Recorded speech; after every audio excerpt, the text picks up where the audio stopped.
My name is Chloe Friedman, and I'm a public relations and communications professional. I may not have all the answers, but I'm willing to find them out with you. I'll help you communicate with yourself and others to find your goals and reach your dreams. Visit winggirlpr.com for more information and follow me on Instagram at winggirlpr. Now, take the journey and find your wings. Hi, everyone. I'm so excited to bring you this new episode.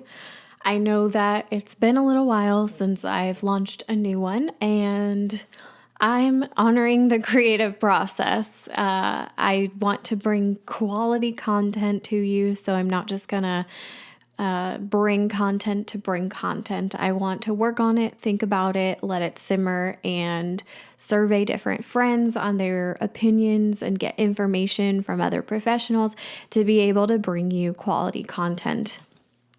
So today I'm gonna talk about the work from home topic, which is a hot one right now. I log on LinkedIn and I see article upon article about remote work, how difficult it can be for some, the pros for some, how positive it is, the benefits of working from home, how a lot of workplaces during the pandemic have transitioned to remote environments. So it is a hot topic, and more than ever, I wanted to record this episode because so many people are now working from home or continuing to work from home, like myself.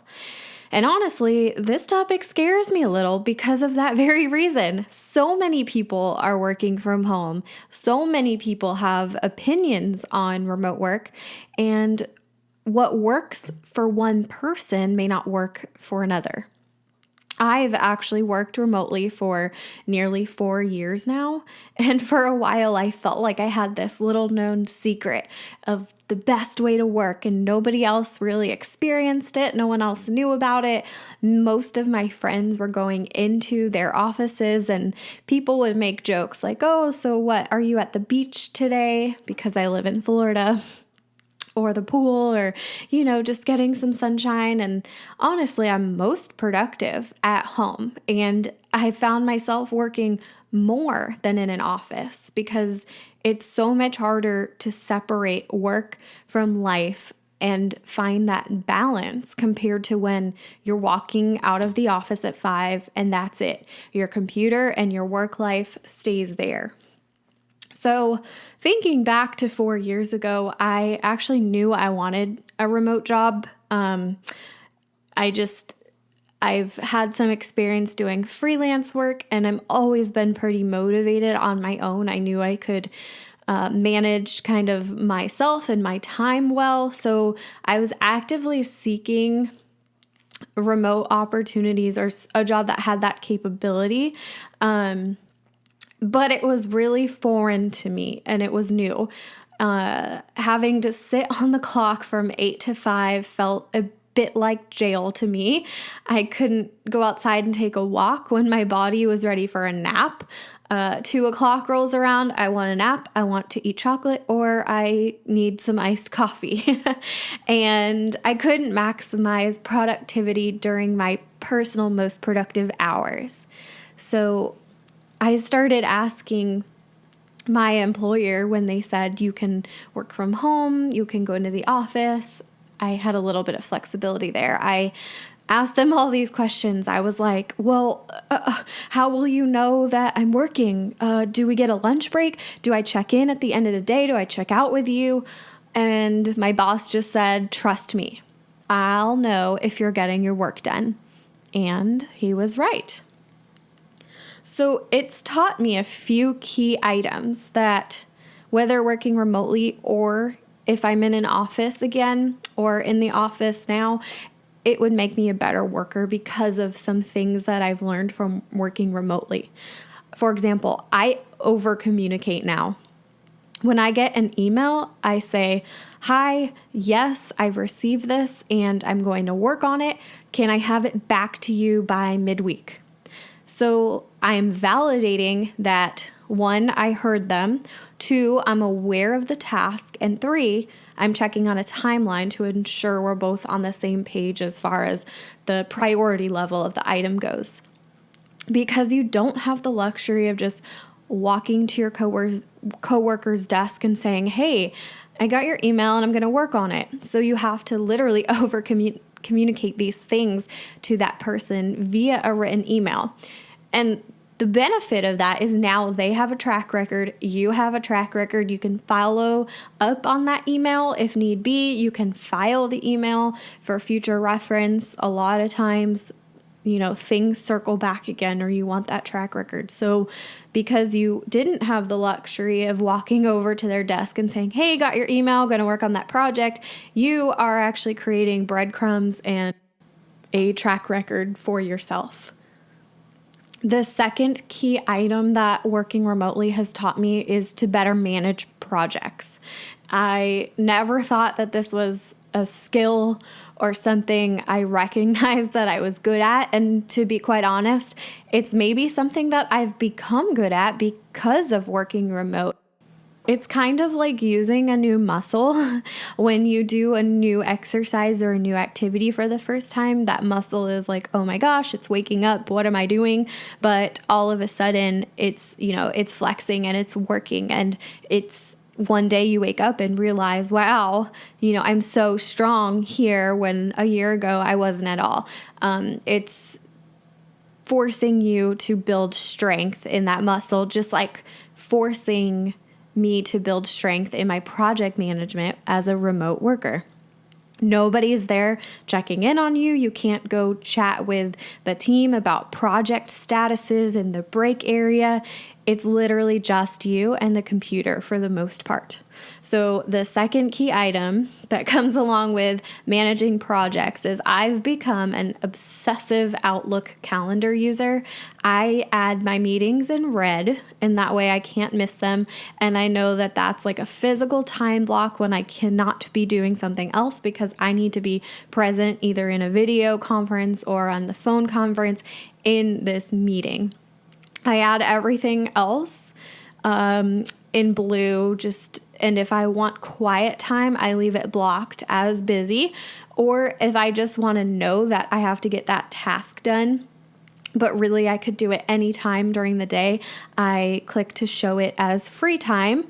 That way I can see the task that I need to get done, but to someone else who's trying to book a meeting with me, during that time on the calendar, it will show as free so they know they can book time.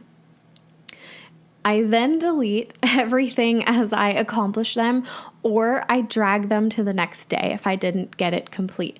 I check my calendar every single night before I go to bed, and some might say that's not healthy, but that's how I personally am. I can't go to bed with the anxiety of not knowing what my day the next day looks like, and I think it's a good, okay, I'm going to see what my day is. I know what time I need to be at, my first call, or maybe I know I have an hour or two in the morning before any type of scheduled calls to get some projects done. And that way I can go to bed knowing what my day looks like, and I'm not, worried or late for something. So I do check it before I go to bed so I know what I'm facing, and I glance at it again in the morning just to make sure, okay, what's my first scheduled time? Because I never want to be late or miss something where someone's counting on me. And I take time before I end every workday to organize my next day. And sometimes this takes 5 minutes. It could take 50 minutes, but it doesn't matter. Just because you're not actively doing a work project, it is equally as important to organize.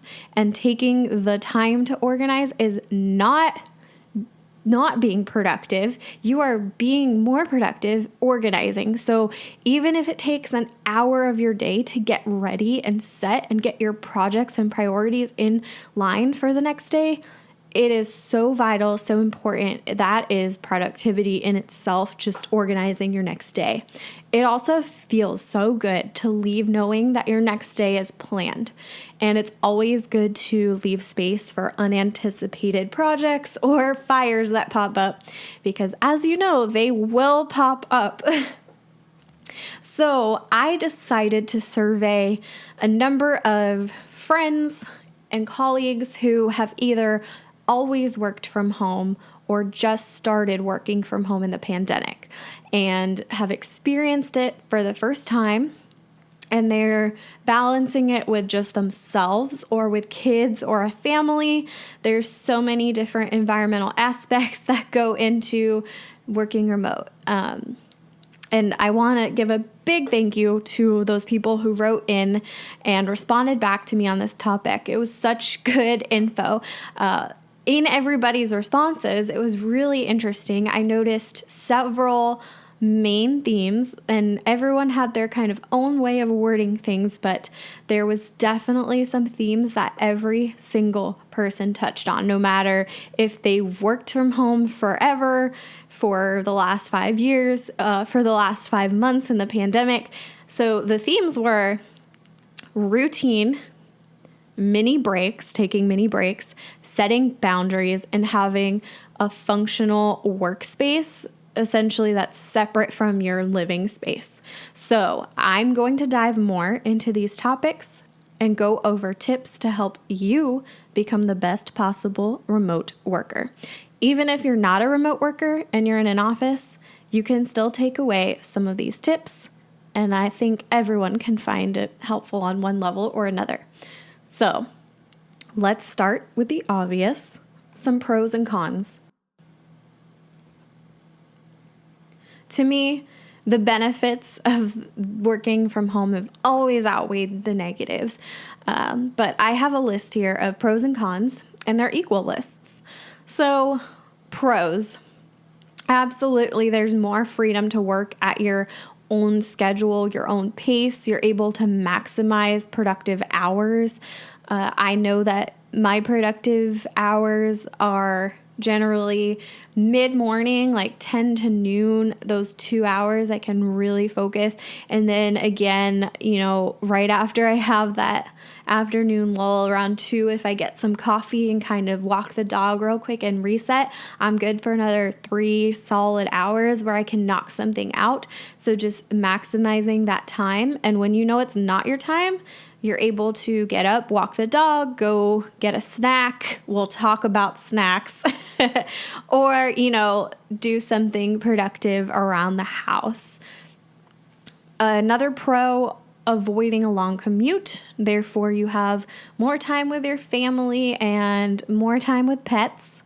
You're not exposed to those workplace stressors and drama. The only way you're going to be exposed is if you physically are picking up the phone or someone's calling you. So, a lot of times there's maybe been a time when I'm stressed and I'd like to vent. And if there was a kitchen where I could go get coffee and my coworker was in there, I probably would have vented. But because I physically have to pick up my phone and call someone to talk to them about it, I'm less likely to vent, which is a positive because I don't like to do that. So it really makes me reconsider and think about my actions before I make them. And you have a lot more time to prepare for interactions with coworkers. You have time to prepare for a call. You're not caught off guard catching somebody in the hallway. I think you can have more meaningful contacts with people. You can eat healthier. And I know there's a flip side to this. There's a con where people know they're working close to their refrigerator and the snacks are killer. But I think a pro is that you save a lot of money. You're not eating out. You're not on a commute to work where you have to just grab and go something, or stopping at Starbucks every day becomes a very quick habit. So eating healthier, you can cook lunches, you can cook breakfasts. I have some quick things that I'll grab some days if I just don't feel like cooking. A lot of days I have the time and I'll make myself protein pancakes. Or, for lunch, I'm able to reheat my leftovers from the night before or cook up something kind of meal prep for my dinner. There's a lot of positives, and I've found that I'm eating more whole meals rather than kind of on the go, which is really nice. And you also have the opportunity to travel I've had times where, a family emergency has come up and I've been able to pick up and work from my family's house for an afternoon if I need to. So I'm able to not only, continue my career and accomplish work goals, but also be there in a time of need for family or, travel. Some people have the luxury with working it with their employer where they're able to literally travel for fun, which is incredible. Some cons, you have little to no physical interactions with colleagues, so you're really missing that water cooler talk. Sometimes you just need those 5 minutes around the coffee machine or getting your lunch from the fridge and running into a coworker. It feeds your soul, and you don't have that. You're also missing that growth potential from overhearing ideas that are shared in the office. Now, someone pointed this out, and that was actually not a con that I would have thought of, and that's a really big one. You're kind of out of the loop.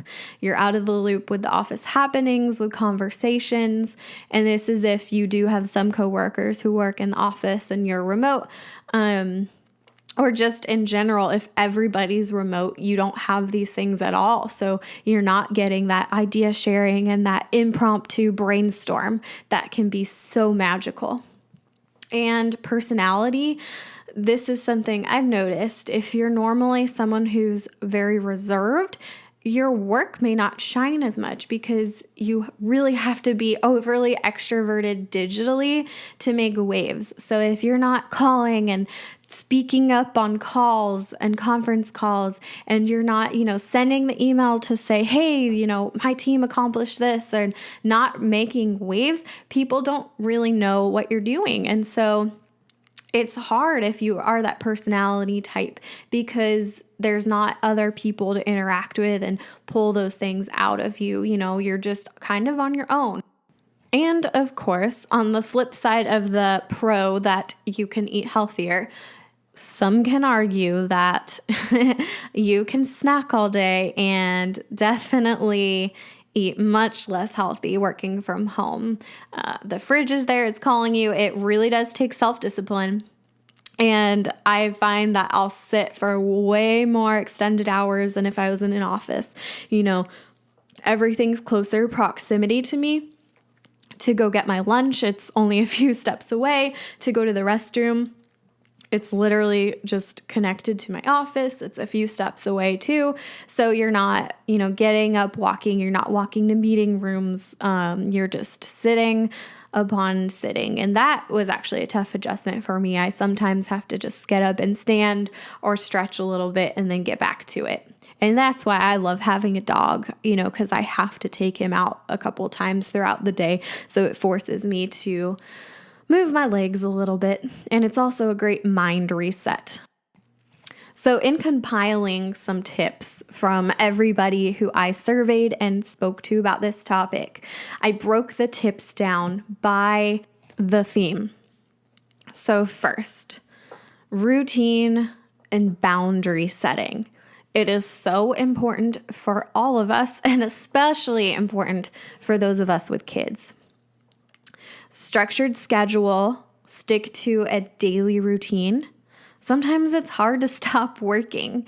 I have friends, and they're going to listen to this and laugh, and they nag on me for being late. And I was never late until I started working from home. It's because I'd say, in 20 minutes I'll get ready. And I'd look and it's a half hour later. I got sucked into my project and I said, oh gosh, now I got to get ready. And it's not that easy because you're not able to just shut the door, walk out of the office, leave in your car from the parking lot, and then you're done. Your work is in your home.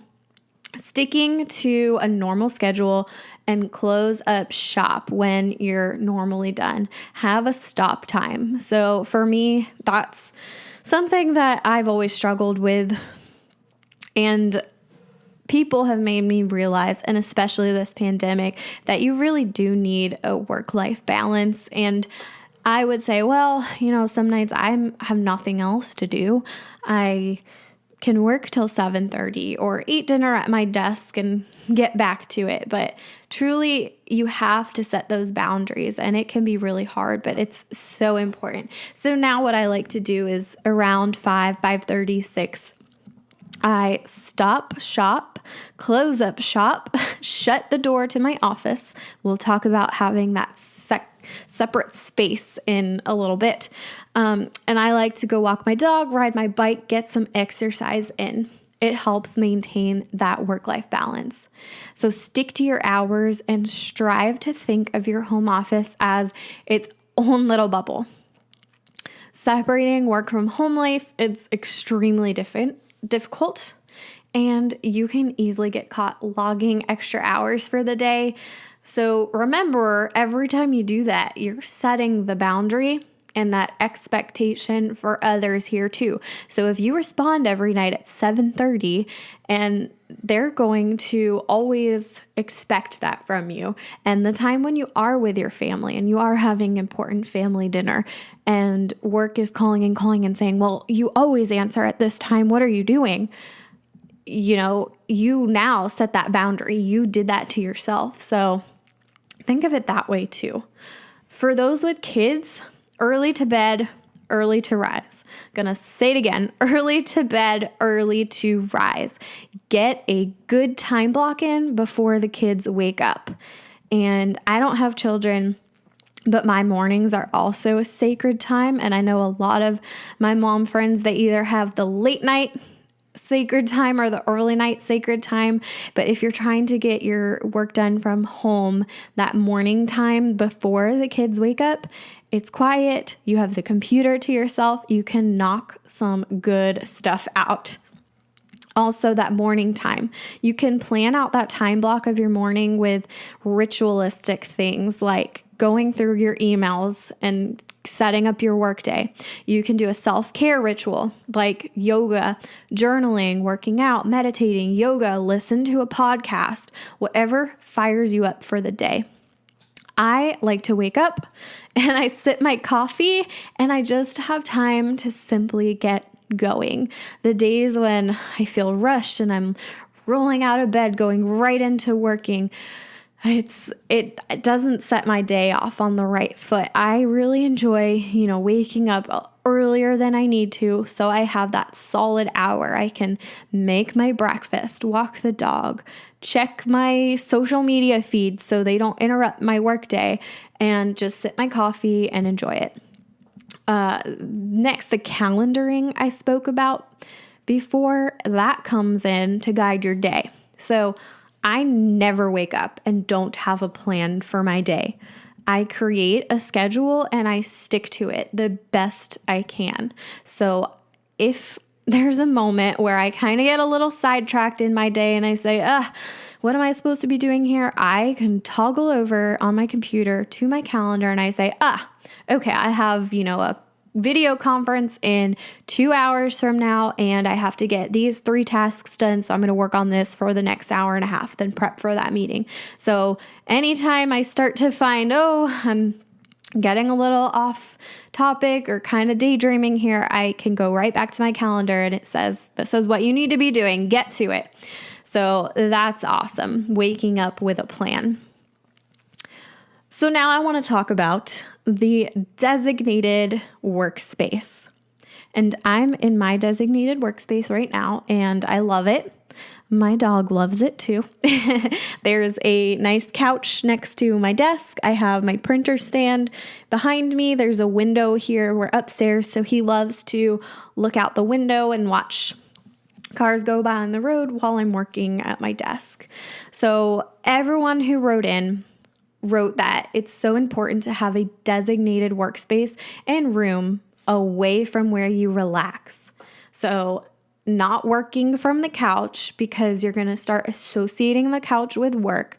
You must create a functional workspace that's comfortable and that you're excited to use. It's important to have your workspace away from the center of your home so you can feel like it's a little secluded, and create a space that isn't just functional, but it looks nice too. You want to feel enticed to sit down and love your workday. I had one friend, he wrote in and he's actually created his own standing desk. He does woodworking and things like that. And so he created his own standing desk, and he has a Bluetooth keyboard and a mouse. And he's created this minimalist wireless space free of distractions. And that's what makes him happy. He can go in and he stands at his desk that he built, and he has his setup very functional the way he likes. And that's what inspires him. For me, I have my 2 monitors. I have some artwork in here that I like. I love that I have the couch where my dog can sit. I have my essential oil diffuser. I have a lamp I really like. And for me, the biggest thing was having a separate room. I think it's so important because all you have to separate work from home is a door. Okay?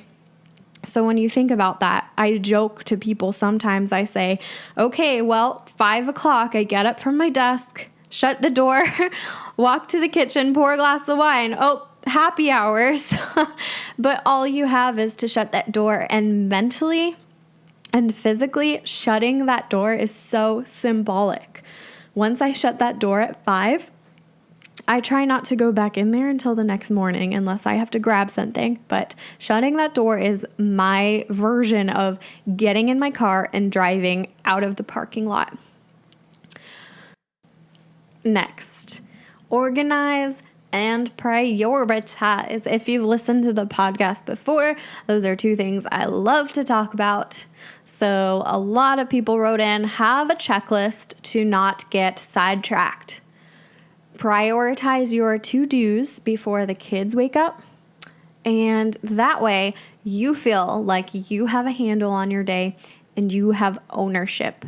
And I think those feelings are so important to motivate yourself and start your day on the right foot. Another suggestion for organization and prioritizing was to schedule weekly calls with team members to stay in the know on updates. Now, this is another aspect that we bring into the remote work environment is managing a team.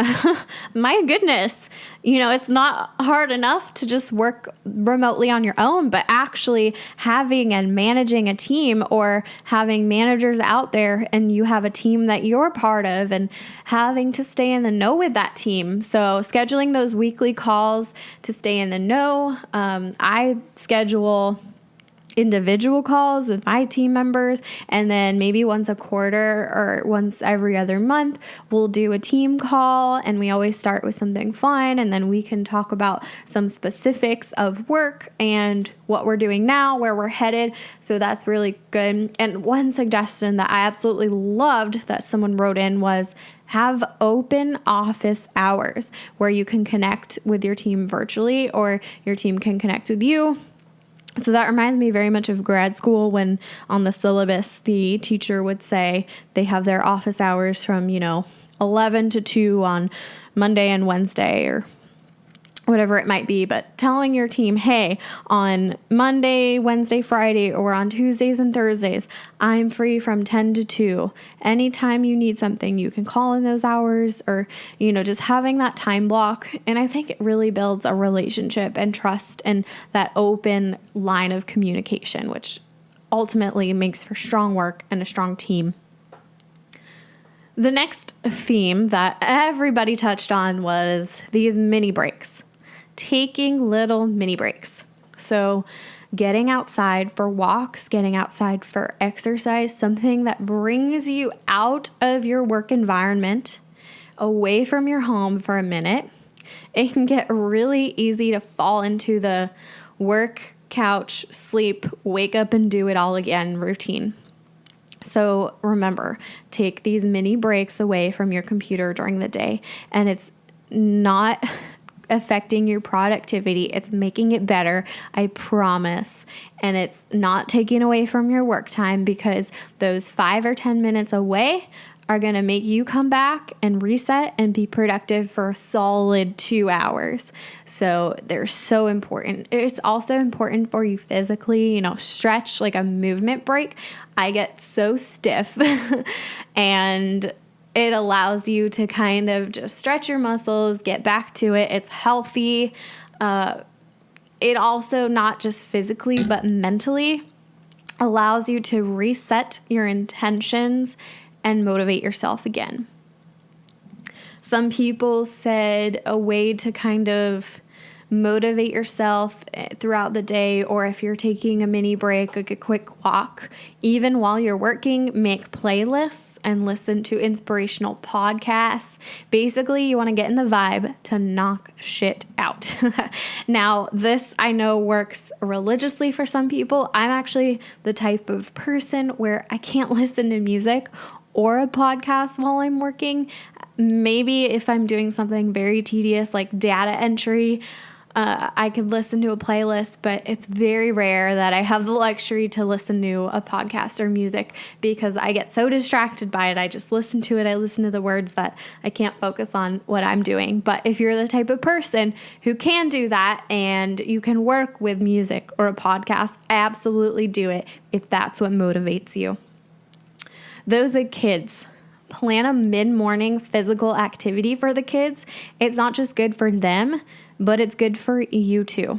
And then come back inside ready to hit a good time block of 2 to 3 hours of work while the kids are napping, or maybe this is their time when they're allowed to have screen time during the day. But it's so important to already have set that expectation. You tell them, okay, we're going to go outside for 2 to 3 hours. But when we come inside, that's quiet time. I'm going to be working. So they know, okay, this is what is expected of me. There's no surprises. You have now had open communication and honesty about your day. You can set things up for success. And that in turn allows you to be more productive. Make sure you have something to look forward to in the day. And whether that's trying a new recipe, going for a walk. For me, I said earlier, it's my bike rides, it's walking with the dog. That's then my time when I listen to my podcasts and my music. Maybe you've saved a Netflix series that you're watching and you can't wait to watch an episode or 3 later. But whatever it is, having something to look forward to. Okay. Now let's talk snacking because this is also something that almost every person touched on. Mindless snacking and having no food schedule. So I remember one of my friends, she was working from home for the first time due to the pandemic, and she knows I've worked from home for several years now. So she texted me and I just had to laugh. She said, "How do you deal with snacking? Like, all I want to do is snack." And I guess my thing is that I've always felt so busy and engulfed in my work that I've even forgotten to eat sometimes. So the mindless snacking hasn't been so much of a problem for me as not having a food schedule. That's been very tough. Your wake up time based on meetings is sometimes earlier, sometimes later. It can vary like by an hour each day. So I think that if you're waking up at the same time every day, regardless of what you have to get done that day, that really helps because it dictates more of your breakfast time. So eating earlier, which then you can eat lunch on time, but sometimes I like to sip my coffee for an hour and then I don't end up eating for a few hours later, and then it's 10. So noon rolls around. I'm not hungry yet. And then now I'm all off on my food schedule. So it's definitely taken some work to eat like a breakfast, a lunch, a snack in the afternoon when I'm lulling with my iced coffee to get me kind of remotivated, and then waiting for dinner after I work out. And lastly, let's talk gear real quick. So you want to maximize productivity by having gear that, is very functional. It works well. You want a keyboard and a mouse that's comfortable for you. You want to maybe have your computer on a riser for your neck so that your back is comfortable. I actually spent extra money and got a really nice desk chair because I spend a lot of time in it. More time than any other chair is my desk chair. So I wanted it to be good and it's worth the investment. And also, having a computer that works well and you love. So I'm not going to name any brand names. A few people did give me suggestions. If you do want to write in and you have questions or want some recommendations, I'm more than happy to send you some of these brand names or links to things. And that way you can have some recommendations to look at to get your workstation set up to be the most productive that you can be. So we've covered a ton of ground, covered the snacking, the mini breaks, organization, prioritization, having a designated workspace, routine and boundary setting, some pros and cons. There's so much here, and I'm so excited to share this with you. And please, if you have more thoughts or questions, reach out to me on Instagram or my website contact form. My Instagram is at winggirlpr. My website is winggirlpr.com. I want to know what you think, and I've been so excited, as you can tell, to share a lot of these things with you because it's what I do every day. It's what I found, what works, what doesn't, and I've finally, after 4 years of working remote, I feel like I really have this thing nailed. So if you have a question of something that was not covered in this podcast episode, I want to hear from you. Let's chat about it. I can post about it, add some tips, but for now, I hope that you took away at least one tip, whether you work remotely or in an office, about how to better prioritize and be more productive in your workday.